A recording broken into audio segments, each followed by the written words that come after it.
Even as the Narendra Modi government is hotly pursuing the VVIP chopper deal, India today has picked up inside information of another massive scam hunt being underway. The focus this time, 2 Indian Navy fleet tankers and yet another Italian firm. The question that is now being asked, is there a connection between Italian firms and deals in the UPA regime? Let's get you this ground report, this explosive story.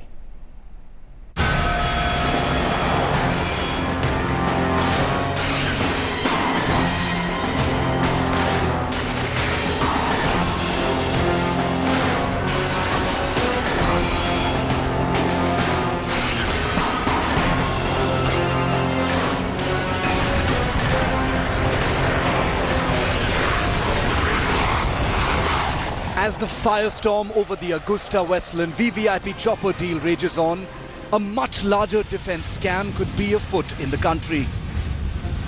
A scam that dwarfs the Augusta deal and one that has far bigger implications.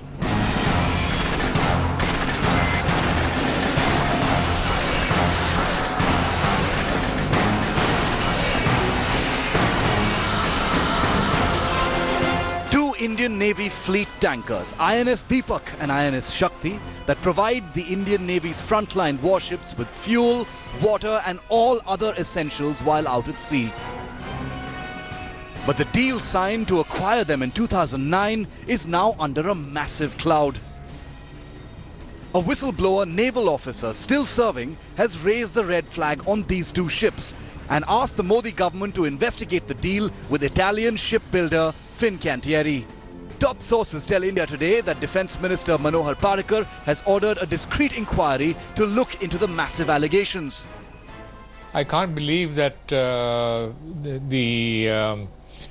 people in authority would have deliberately allowed military-grade steel to be downgraded to commercial steel without giving reasons. But certainly it raised an alarm as far as the operational ability of operating the tanker is concerned.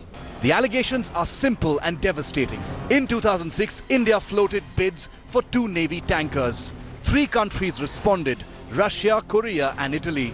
Only the Russian firm offered the required military-grade steel designated DMR 249A. But India suspiciously relaxed the steel requirement and Russia backed out. In 2009, Italian firm Fincantieri won the deal for 2 tankers. In 2010, India's national auditor criticized the deal, even saying that undue favors were given to Italy. And now in 2016, a serving naval officer has sounded the alarm officially with the defense minister, and the MOD is learned to have begun a discreet inquiry. In simple terms, the UPA government stands accused of allowing inferior grade steel in naval ships just to favor an Italian firm, Fincantieri. What's raised the stakes even higher is that one of the tankers was recently involved in an accident that damaged its hull, raising serious questions about the steel. Sources say there are questions that Navy's leadership and officials in the Ministry of Defence need to answer. Why was grade DMR 249A steel not used, which is military grade steel, for the construction of 2 Indian Navy fleet tankers, and the incident that took place where the ship had to be rushed into the Lisbon port with 4-inch cracks on either side of the hull? Did it have something to do with a lesser quality steel being used? Who cleared the use of lesser quality steel and why? Did the prices come down, or is there more to it than meets the eye? Will the Ministry of Defence now order a CBI inquiry in this case, as is being requested by some officers? Given the timing of the deal, the naval whistleblower that India Today spoke to asks an even bigger question. Why so many favors at the same time to Italian firms? Were the same people involved in pulling the strings in Augusta-Westland as well as a potential warship scam? With Gaurav Sawant in Delhi, Bureau Report, India Today.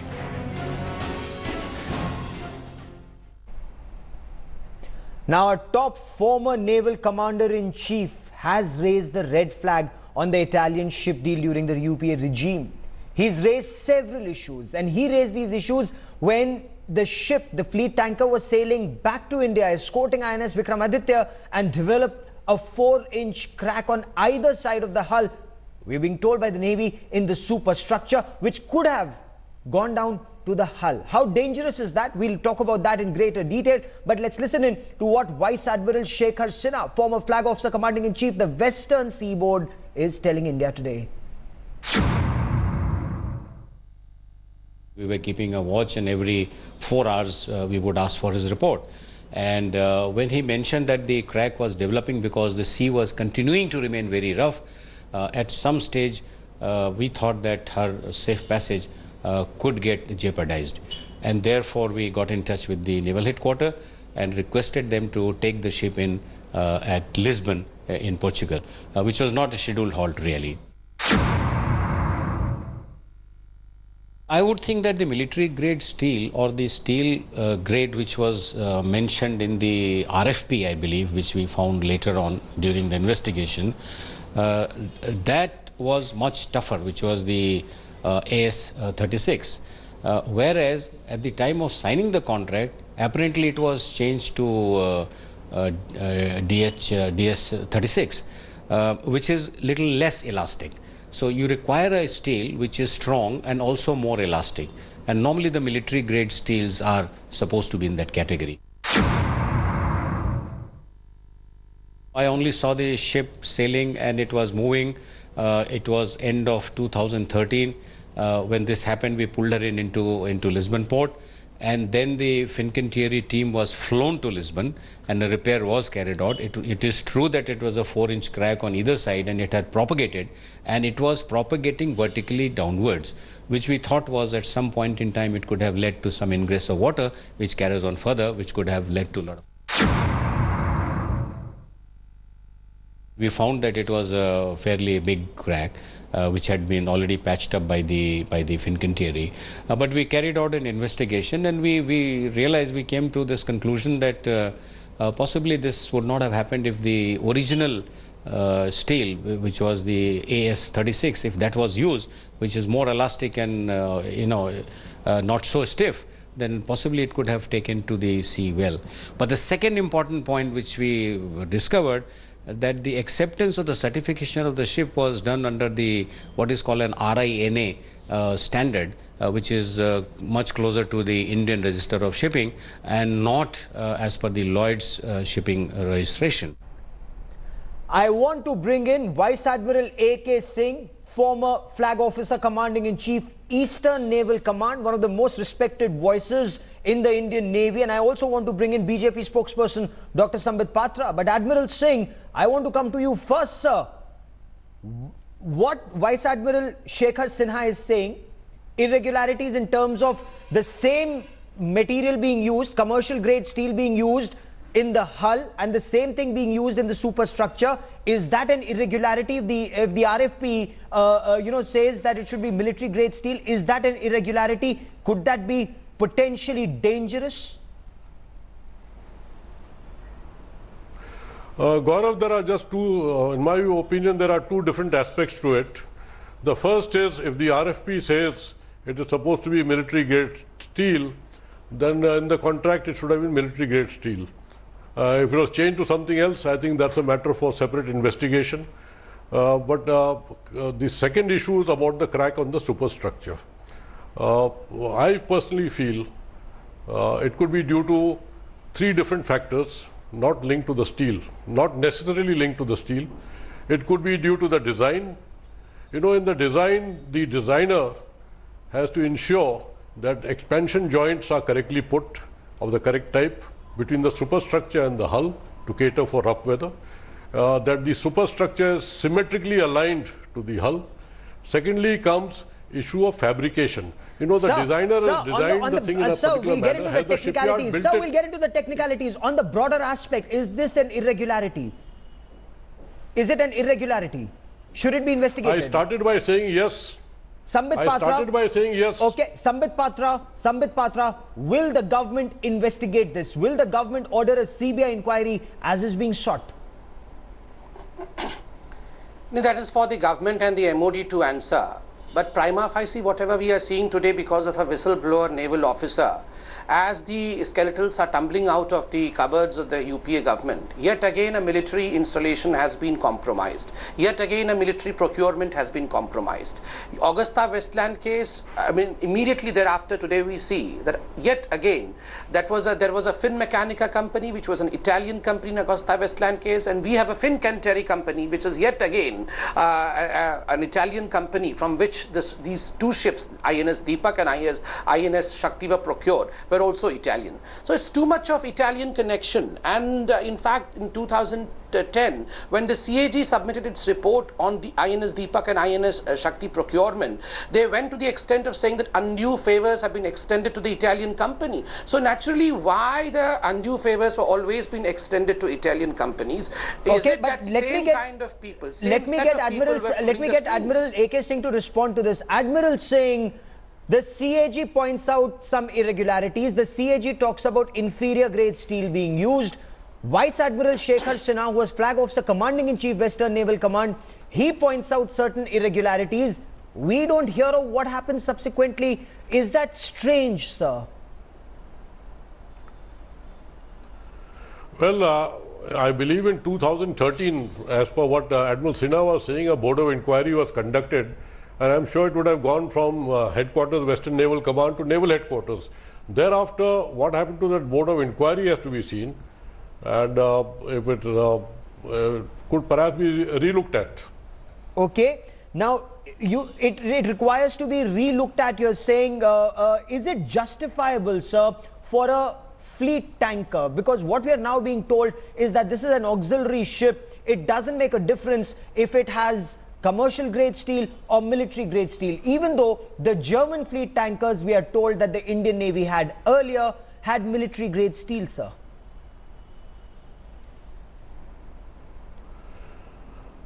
Can I explain this? I started by trying to explain this and I was cut off. See, there are 2 or 3 aspects to this. I don't know, frankly, the original Deepak which came in 1968 from Germany. I frankly do not know whether it was, what kind of steel it had, but she served for 30 years without any problems. Secondly, the issue is not issue here, in my opinion. We have to look at the design. Did the design cater for this ship? The expansion joints which are connecting the superstructure to the hull, between the superstructure and hull, if they are not correctly designed or not correctly built, then you can have cracks.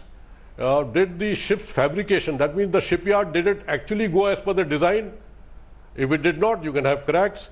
And then was there quality control errors? For example, this particular plate which cracked, was there a problem with this plate?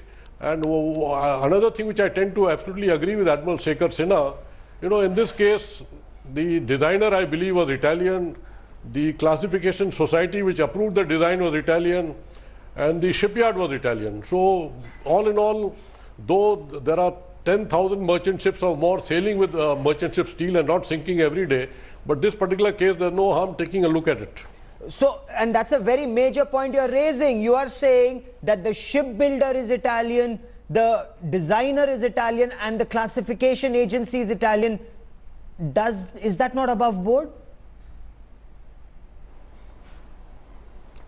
No, generally, if you buy ships from Russia also, it is similar. I'm just saying this in the light of the issues being raised about change of steel from the RFP to the contract signing.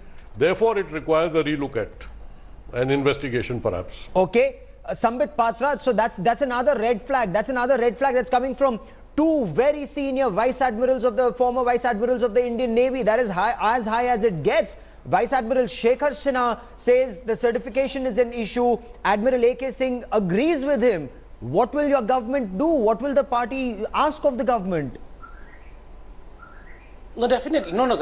As far as the government is concerned, as far as the party is concerned, as far as the citizens of this country are concerned, all of us want the truth to be out in the limelight so that people can know what the reality is. Did the UPA government compromise with the military installments, with the military procurements of this country? This is the prime question. I'm sure the government is going to come out with the truth. But the major Congress party is alleging, pointed out, Dr. Patra, the Congress party is saying this is a witch hunt by the BJP government, and it's a witch hunt against only Italian deals. There were deals with other countries. The BJP government is singling out deals with Italy for political reasons. No, the CAG was not doing a witch hunt. Supposedly, let's agree what the Congress is saying. If they are trying to have political rhetorics, let's keep aside the rhetorics aside. Was the CAG playing into rhetorics? CAG is a non-political organization, and when CAG is pointing towards specifications, over here has pointed out, you can go into specific details. A specific detail has just now pointed out the RFP, that is the request for procurement. In the RFP, you have a set of specifications. The specification being a military quality of steel, as has been technically pointed out, that is DMR 249A. But why was that relaxed? When that is a resilient steel, when that is a stronger steel, and that costs approximately 2 times more than the commercial steel, why was that relaxed? And remember, in the first tendering process, we had 3 countries bidding for it. We had Russia, we had Korea, we had Italy. But because of the relaxation, because of the demand finally of inferior quality steel, Russia walks out of it, and the only one which is left is Fincantieri, that is the Italian company. So it is too much of a coincidence. The same kind of thing we saw in Augusta Westland. Exactly the mirror image is being seen in this procurement of military. No, so will we see a time-bound investigation, well, Dr. Patra, or will we just see politics on this? See, we are a political party. I would keep the political aspect of it. As far as the investigation is concerned, I'm sure the MOD is looking into it. Admiral, will be able to answer Admiral AK Singh, does this require a detailed investigation on every aspect, as has been pointed out by the CAG, as has been pointed out by Admiral Shekhar Sinha, as has been pointed out by the whistleblower, and the points that you are raising now, sir? Gaurav, you know, they have to simply open the case of the Board of Inquiry which was submitted by Western Naval Command to NHQ in 2013. I am pretty sure that Board of Inquiry would have done a very detailed job. They have to take a look at that and also take a look at the NHQ files as to why the relaxation was made in the type of steel used. Yes. Admiral